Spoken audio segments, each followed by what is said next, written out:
Dear Psykill, do you worry about how friendly Leader 1 and Boulder seem to be?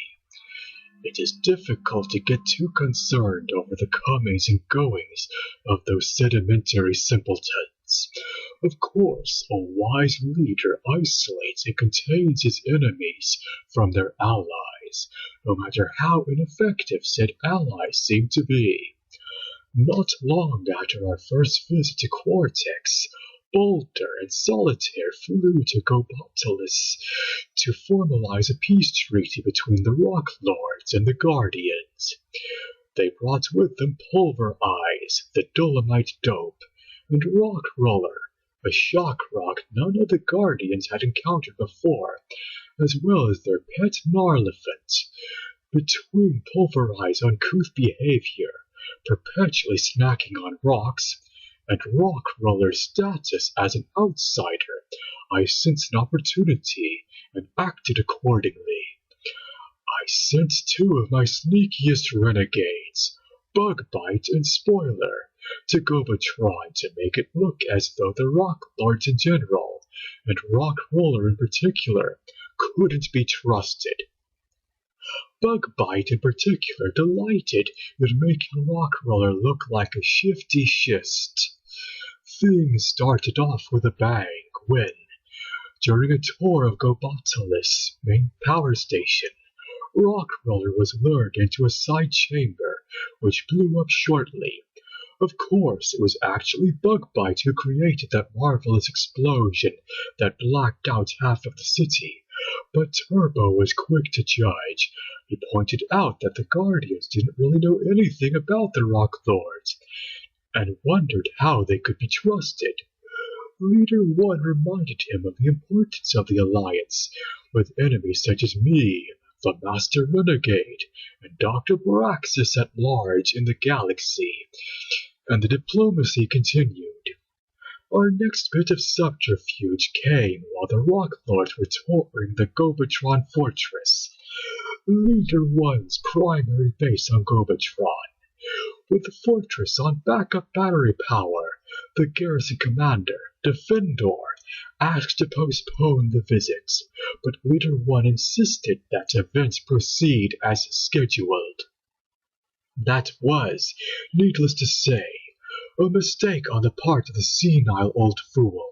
Spoiler slipped onto the base with Boulder and his entourage, and again waited for an opportunity. That came when Rock Roller got into an argument with Turbo over his interest in the Gobatron Fortress's pinpoint defense grid and stormed off. As soon as he was out of sight of the rest of the party, Spoiler blew the ammunition store, rendering the fortress helpless.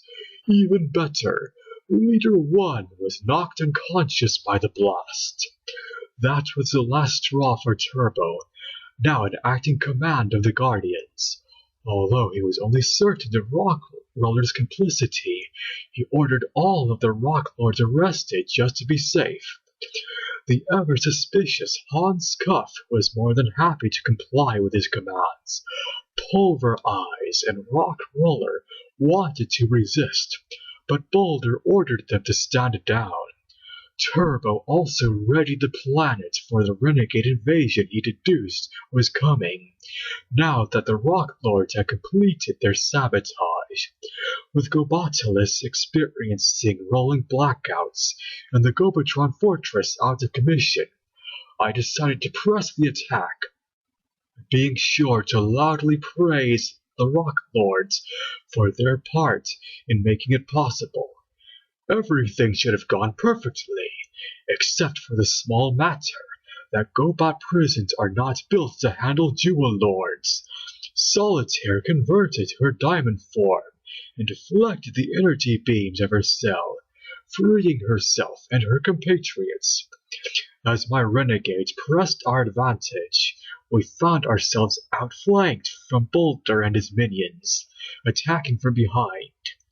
Rock Roller converted to his Boulder configuration and rolled through us, knocking us down like bolting pins. With our formation in disarray, Copter let slip that the Guardians would never believe the Rock Lords to be evil now, prompting Crasher and I to shout at him to shut up.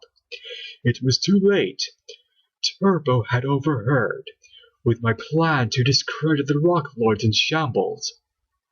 And our attack thwarted, I did the sensible thing and withdrew. A few days later, Leader 1 was fully repaired. Zeemon presided over a ceremony where Leader 1 and Boulder each signed an electronic treaty. Turbo apologized to Rockroller, and they shook hands.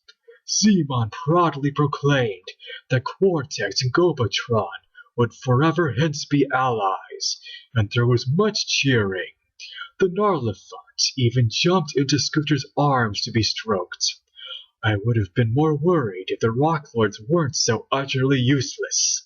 Someday I shall rule Gobotron from this very fortress, turning a Guardian Redoubt into a Renegade Citadel.